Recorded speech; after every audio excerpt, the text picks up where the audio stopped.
Hello students, welcome to Vidya Ajay Academy YouTube channel Empowering Your Excellence. Hello students, ಈ ಒಂದು ವಿಡಿಯೋದಲ್ಲಿ ನಾವು cash flow ಸ್ಟೇಟ್ಮೆಂಟಿನ simple ಪ್ರಾಬ್ಲಮ್ನ ತಗೊಂಡು ನಿಮಗೆ ಹೇಗೆ ಸಾಲ್ವ್ ಮಾಡಬೇಕು ಅಂತ ಹೇಳ್ಕೊಡ್ತೀನಿ. ಪ್ರಾಬ್ಲಮ್ ಬಂದು ನಮಗೆ the following details are available from the company. Here they given the assets and the liability of the company. ನೀವು ಅಬ್ಸರ್ವ್ ಮಾಡಿದ್ರೆ ಇಲ್ಲಿ ನಮಗೆ 2 ಇಯರ್ಸಿನ ಅಸೆಟ್ಸ್ ಆ್ಯಂಡ್ 2 ಇಯರ್ಸಿನ ಲಯಬಿಲಿಟಿಯನ್ನು ಕೊಟ್ಟಿದ್ದಾರೆ. ಇದನ್ನು ನಾವು ಹೇಗೆ ಕ್ಯಾಶ್ ಫ್ಲೋ ಸ್ಟೇಟ್ಮೆಂಟ್ನ ಪ್ರಿಪೇರ್ ಮಾಡಬೇಕು ಅನ್ನೋದು ತಿಳ್ಕೊಳ್ಳೋಣ.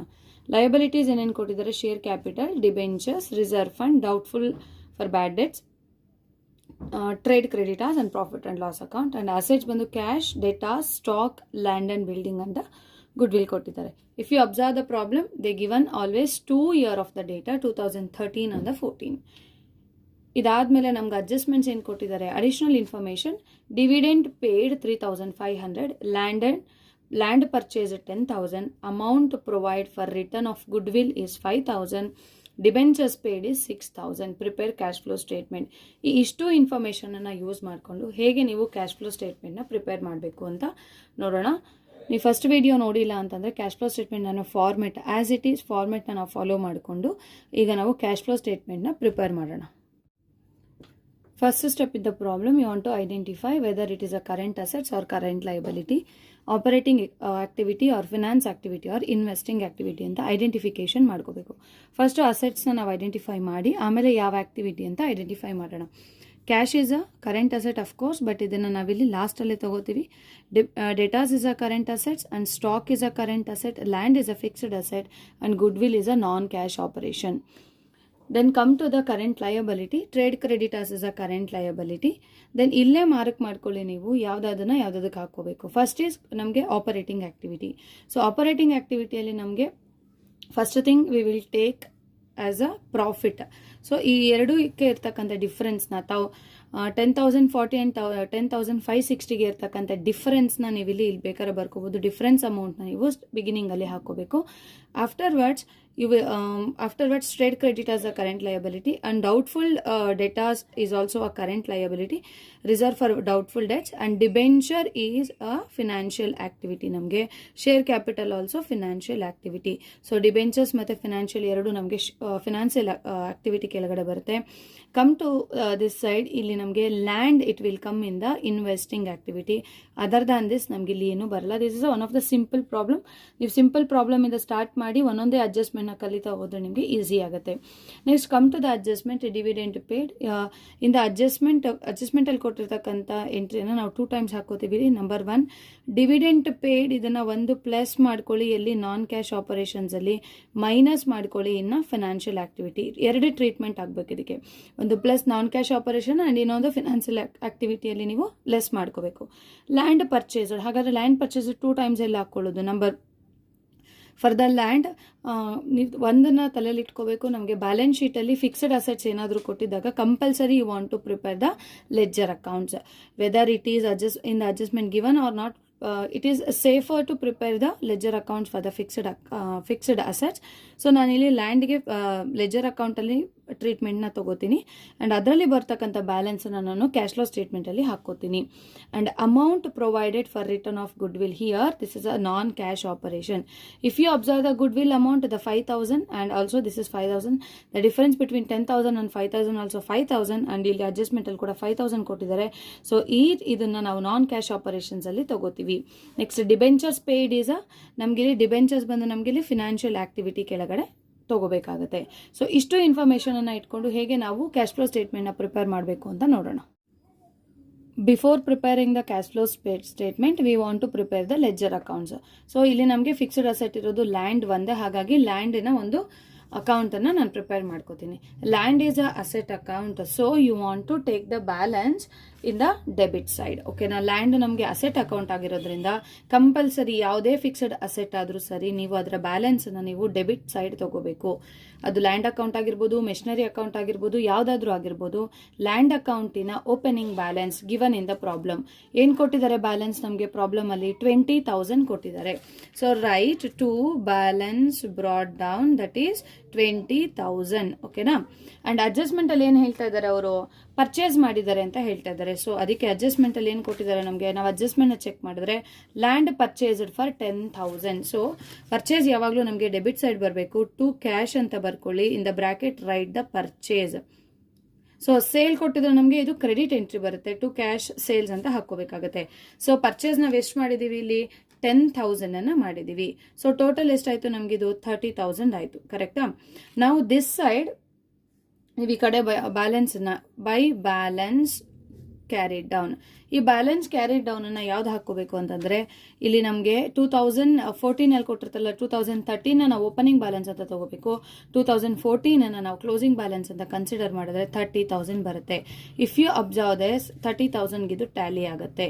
ಸೊ ಈ ಒಂದು ಇಲ್ಲಿ ಸ್ಟಾರ್ ಹಾಕಿರ್ತೀನಲ್ಲ, ಇದನ್ನ ನಾವು ಕ್ಯಾಶ್ ಫ್ಲೋ ಸ್ಟೇಟ್ಮೆಂಟ್ ಅಲ್ಲಿ ಇನ್ವೆಸ್ಟಿಂಗ್ ಆಕ್ಟಿವಿಟಿ ಕೆಳಗಡೆ ಪರ್ಚೇಸ್ ಅಂತ ಕನ್ಸಿಡರ್ ಮಾಡಬೇಕು.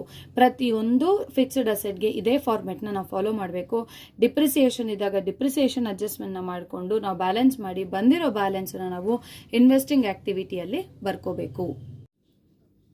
ಕ್ಯಾಶ್ ಫ್ಲೋ ಸ್ಟೇಟ್ಮೆಂಟ್ ಅಲ್ಲಿ ಫಸ್ಟ್ ನಾವು ಕ್ಯಾಶ್ ಫ್ಲೋ ಫ್ರಮ್ ಆಪರೇಟಿಂಗ್ ಆಕ್ಟಿವಿಟಿಯನ್ನು ಫೈಂಡ್ ಔಟ್ ಮಾಡ್ಕೋಬೇಕು. ಕ್ಯಾಶ್ ಫ್ಲೋ ಫ್ರಮ್ ಆಪರೇಟಿಂಗ್ ಆಕ್ಟಿವಿಟಿಯಲ್ಲಿ ಫಸ್ಟ್ ನೆಟ್ ಪ್ರಾಫಿಟ್ ಪ್ರಾಬ್ಲಮ್ ಅಲ್ಲಿ ನಮಗೆ 2013 and 14 ಅಂತ ಕೊಟ್ಟಿರ್ತಾರೆ. 13 and 14 ಎರಡೂ ಕಂಪೇರ್ ಮಾಡಿ ಬರೋ ಡಿಫ್ರೆನ್ಸ್ ನಾವು 520 ಬರೋ ಡಿಫ್ರೆನ್ಸ್, ಅದಕ್ಕೋಸ್ಕರ ನಿಮ್ಗೆ ಅರ್ಥ ಆಗಲಿ ಅಂತ ಇಲ್ಲಿ ಬರ್ತಿದ್ದೀನಿ. 520 ಅನ್ನ ನಾವಿಲ್ಲಿ ಬರ್ಕೋತೀವಿ. ನೆಕ್ಸ್ಟ್ ಡಿವಿಡೆಂಟ್ ಅಡ್ಜಸ್ಟ್ಮೆಂಟ್ ಅಲ್ಲಿ ಕೊಟ್ಟಿರ್ತಕ್ಕಂಥ ಡಿವಿಡೆಂಡ್ ನ ತಲೆಯಲ್ಲಿ ಇಟ್ಕೊಳ್ಳಿ, ಯಾವಾಗಲೂ 2 times ಅಪಿಯರ್ ಆಗಬೇಕು ನಮಗೆ. Number 1 in non cash operations are add to the profit. ನೀವು ಅಕಸ್ಮಾತ್ ಏನಾದರೂ ಎಕ್ಸಾಮ್ ಅಲ್ಲಿ ಮರ್ತೋದ್ರೂ ಕೂಡ ಅದನ್ನ ನೀವು ಬೇಕಾದ್ರೆ ನಾನ್ ಕ್ಯಾಶ್ ಆಪರೇಷನ್ಸ್ ಅಲ್ಲಿ ಆಡ್ ಮಾಡಿ. ಅದಾದ್ಮೇಲೆ ನಿಮ್ಗೆ ಇಲ್ಲಿ return of good will 5,000 rupees ಅಂತ ಇದೆ.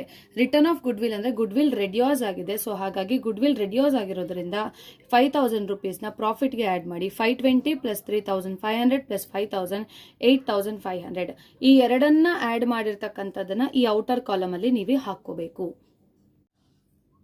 ಈ 9,020 rupees ಇದೆ ಅಲ್ಲ, ಇದನ್ನ ನಾವು ಪ್ರಾಫಿಟ್ ಬಿಫೋರ್ ವರ್ಕಿಂಗ್ ಕ್ಯಾಪಿಟಲ್ ಅಂತ ಬರ್ಕೋಬೇಕು.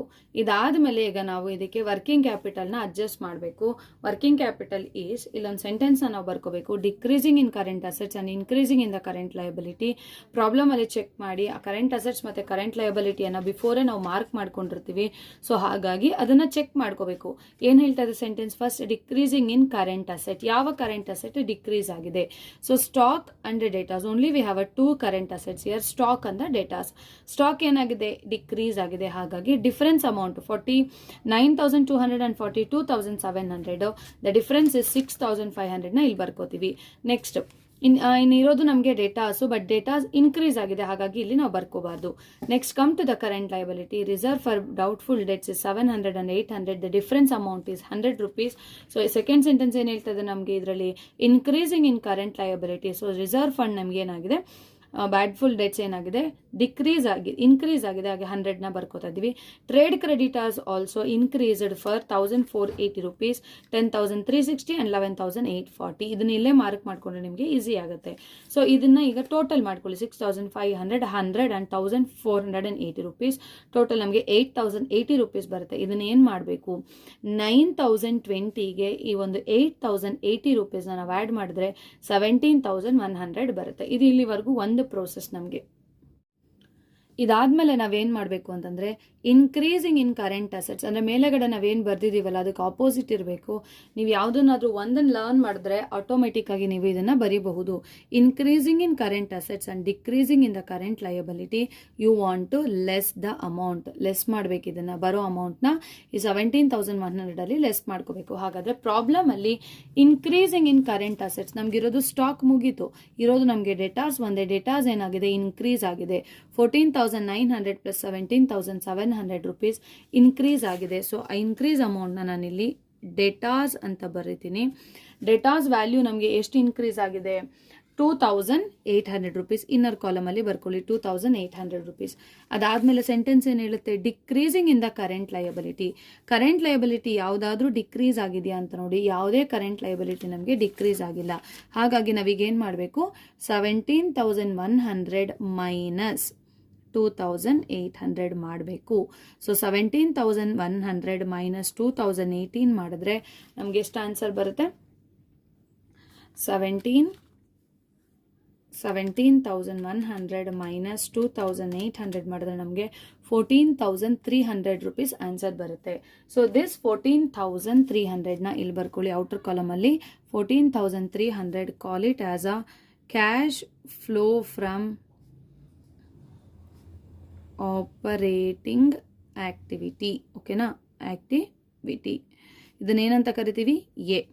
ಸೊ ಇಲ್ಲಿಗೆ ನಾವು ಇಲ್ಲೊಂದು ಡಬಲ್ ಲೈನನ್ನು ಹಾಕೊಂಡ್ಬಿಡ್ಬೇಕು. ವೈ? ಬಿಕಾಸ್ ಇದಿಲ್ಲಿವರೆಗೂ one part of the question ಆಯಿತು ನಮಗೆ. ಸೊ ಈಗ ನಾವು ಸೆಕೆಂಡ್ ಪ್ರೋಸೆಸ್ಗೆ ಬರೋಣ. What is that? The second process is B. ಇವಾಗ ಇಷ್ಟು ಒಂದು ಮುಗೀತು ನಮಗೆ. ಈಗ ನಾವು ಸೆಕೆಂಡ್ ಅಂತ ಏನು ಮಾಡಬೇಕು ಅಂತಂದರೆ ಏನು ಫೈಂಡ್ ಔಟ್ ಮಾಡಬೇಕು? Cash flow from investing activity ಏನಿದೆ ನಮ್ಗೆ, ಏನು ಮಾರ್ಕ್ ಮಾಡ್ಕೊಂಡಿದ್ದೀವಿ ಅಲ್ಲ ಅದನ್ನು ನೋಡೋಣ. So investing activity it is directly related to the fixed ಅಸೆಟ್ಗೆ ರಿಲೇಟೆಡ್ ಆಗಿರುತ್ತೆ. ಹಾಗಾಗಿ ನಮ್ಮ ಪ್ರಾಬ್ಲಮಲ್ಲಿ ಕೊಟ್ಟಿರ್ತಕ್ಕಂಥ ಫಿಕ್ಸ್ಡ್ ಅಸೆಟ್ ಬಂದು ನಮಗೆ ಲ್ಯಾಂಡ್ ಒಂದೇ. ಲ್ಯಾಂಡ್ಗೆ ನಾವೇನು ಪ್ರಿಪೇರ್ ಮಾಡ್ಕೊಂಡ್ವಿ? ಲೆಜ್ಜರ್ ಅಕೌಂಟ್ನ ಪ್ರಿಪೇರ್ ಮಾಡ್ಕೊಂಡ್ವಿ. ಲೆಜ್ಜರ್ ಅಕೌಂಟಲ್ಲಿ ನಮಗೆ ಏನಂತ ಬಂತು? ಲ್ಯಾಂಡ್ಗೆ ಪರ್ಚೇಸ್ ಅಂತ ಬಂತು. ಸೊ ಇನ್ವೆಸ್ಟಿಂಗ್ ಆಕ್ಟಿವಿಟಿಯಲ್ಲಿ ನಮಗೆ ಎರಡು ಐಟಮ್ ತುಂಬ ಇಂಪಾರ್ಟೆಂಟ್ ಆಗುತ್ತೆ, ಪರ್ಚೇಸ್ ಅಂಡ್ ಸೇಲ್. ಸೇಲ್ ಇದ್ರೆ ನಾವು ಆ್ಯಡ್ ಮಾಡ್ಕೋತೀವಿ, ಪರ್ಚೇಸ್ ಇದ್ರೆ ಲೆಸ್ ಮಾಡ್ಕೋತೀವಿ. ನಮ್ಗೆ ಇಲ್ಲಿ ಪರ್ಚೇಸ್ ಇರೋದಕ್ಕೋಸ್ಕರ ನಾನು ಲೆಸ್ ಮಾಡಿಕೊಂಡು ಪರ್ಚೇಸ್ ಆಫ್ ಲ್ಯಾಂಡ್ ಅಂತ ಬರ್ಕೋತೀನಿ.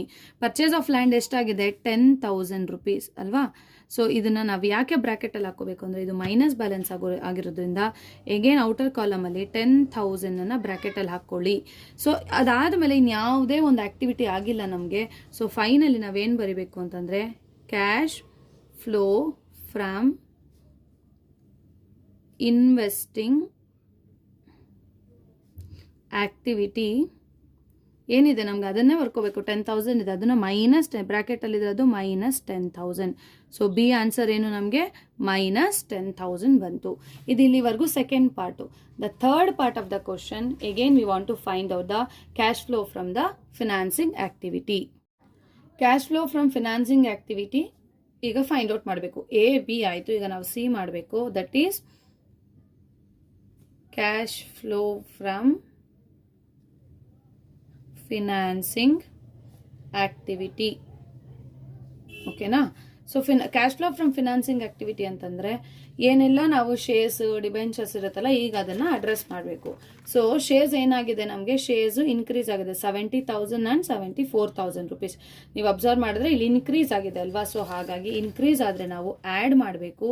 That is issue of shares. ಇಲ್ಲಿ ಕೂಡ ಡಿಫರೆನ್ಸ್ ಅಮೌಂಟ್ನ ಬರ್ಕೋಬೇಕು, 4,000 ರುಪೀಸ್. ಓಕೆನಾ. ನೆಕ್ಸ್ಟ್ ಡಿಬೆಂಚರ್ಸ್ ಏನಾಗಿದೆ ನೋಡಿ. ಡಿಬೆಂಚರ್ಸ್ 12,000 ಆ್ಯಂಡ್ 6,000 ಡಿಕ್ರೀಸ್ ಆಗಿದೆ ನಮಗೆ. ಡಿಕ್ರೀಸ್ ಆಗಿದೆ ಅಲ್ಲ. ಸೊ ಡಿಕ್ರೀಸ್ ಆಗಿದೆ ಅಂದರೆ ಮೈನಸ್ ಮಾಡ್ಕೋಬೇಕು. ಸೊ ಡಿಬೆಂಚರ್ಸ್ ಅಂದರೆ ಡಿಕ್ರೀಸ್ ಆಗಿದೆ ಅಂದರೆ ಅರ್ಥ ಏನು ಅಂತಂದರೆ ಡಿಬೆಂಚರ್ಸ್ ಪೇಯ್ಡ್ ಎಷ್ಟು? 6,000 ಮೈನಸ್ ಅಲ್ವಾ, ಅದಕ್ಕೆ ಬ್ರ್ಯಾಕೆಟಲ್ಲಿ ಹಾಕೊಳ್ಳಿ. ಇದಾದಮೇಲೆ ನಾವು ಲಾಸ್ಟ್ ಟ್ರೀಟ್ಮೆಂಟ್ ಮಾಡಬೇಕಾಗಿರೋದು ಡಿವಿಡೆಂಡ್. ಅಡ್ಜಸ್ಟ್ಮೆಂಟಲ್ಲಿ ಹೇಳಿದೆ ನಾನು, ಒಂದು ನಾನ್ ಕ್ಯಾಶ್ ಆಪರೇಷನ್ಸಲ್ಲಿ ಆ್ಯಡ್ ಮಾಡ್ಕೋತೀರಾ. ಈಗ ಇದೇ ಡಿವಿಡೆಂಟ್ನ ಇಲ್ಲಿ ಮೈನಸ್ ಡಿವಿಡೆಂಡ್ ಪೇಯ್ಡ್. ಓಕೆನಾ. Dividend paid. What is the dividend paid?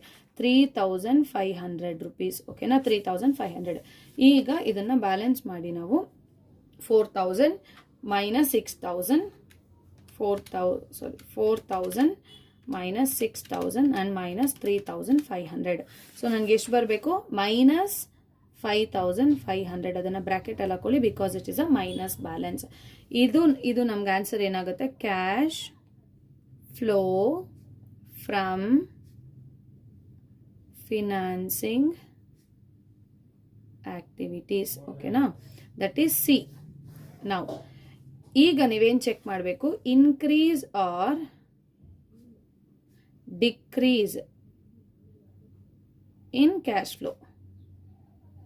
ಇದು ಆನ್ಸರ್ ಬರಬೇಕು ಅಂದರೆ ನಾವು A plus B plus C. ಈಗ A plus B plus C ಎಷ್ಟು ಬರುತ್ತೆ ಅಂತ ನೋಡೋಣ. ಎ ಅಂದರೆ cash flow from operating activity. Cash flow from operating activity ನಮಗೆ 14,400. ಬಿ ಅಂದರೆ ಏನು? Cash flow from investing activity. C ಅಂದರೆ ಏನು? Cash flow from financing activity. A ನಮಗೆ 14,000 ಎಷ್ಟು ಬಂದಿದೆ? 14,300. ಬಿ ಎಷ್ಟು ಬಂದಿದೆ? ಮೈನಸ್ 10,000. ಮೈನಸ್ ಈಗ ನಮಗೆ ಬರೋದೆಷ್ಟು 5500. ಹಾಗಾದರೆ ನಮಗೆ ಬ್ಯಾಲೆನ್ಸ್ ಎಷ್ಟು ಬರಬೇಕು, ಇಲ್ಲಿ ಇದನ್ನು ಸೇಮ್ ಆಸ್ ಇಟ್ ಈಸ್ ಬರ್ಕೊಳ್ಳಿ, ಮೈನಸ್ 12,200 rupees. ಓಕೆನಾ, ಮೈನಸ್ ಬ್ಯಾಲೆನ್ಸ್ ಬಂದಿದೆ. ಈಗ ನೀವು ಅದಕ್ಕೆ ಏನು ಮಾಡಬೇಕು, add opening balance of cash. ಇದಕ್ಕೆ ನೀವು ಏನು ಆಡ್ ಮಾಡ್ತೀರಾ, opening balance of the cash. ಎಲ್ಲಿರುತ್ತೆ opening balance of the cash, ನಿಮಗೆ ಪ್ರಾಬ್ಲಮಲ್ಲಿ opening balance of the cash ಎಷ್ಟು ಕೊಟ್ಟಿದ್ದಾರೆ, 9,000 rupees ಕೊಟ್ಟಿದ್ದಾರೆ, 9,000. ಸೊ ಈಗ ನೀವೇನು ಮಾಡಬೇಕು, ಮೈನಸ್ 9,000 ಮಾಡಿದ್ರೆ ನಿಮಗೆ ಎಷ್ಟು ಬಂತ ಆನ್ಸರು, 7,800. 7,800 ಚೆಕ್ ಮಾಡ್ಕೊಳ್ಳಿ ನೀವು.